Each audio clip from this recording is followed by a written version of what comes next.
অনেকেই মনে করেন যে গরু জবাই করার সময় গরু কষ্ট পায় কিনা।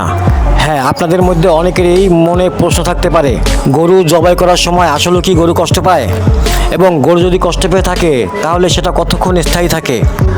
আসলে গরুর গলার কাছে 4টি অংশ থাকে। একটা হচ্ছে কণ্ঠনালী, আরেকটা হচ্ছে খাদ্যনালী, এবং সেই সাথে আরও 2টি আর্টারি থাকে। প্রথমে যখন চাকু দিয়ে গরুর গলার চামড়া কাটে, চামড়া কাটার সময় গরু ব্যথা পায়।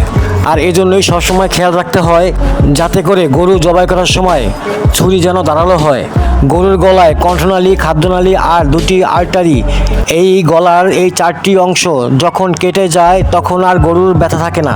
জবাই করার সময় গরুর গলার এই 4টি অংশ কেটে যাওয়ার পর গরু জ্ঞান হারিয়ে ফেলে। বন্ধুরা, ভিডিওটি উপভোগ করতে থাকুন।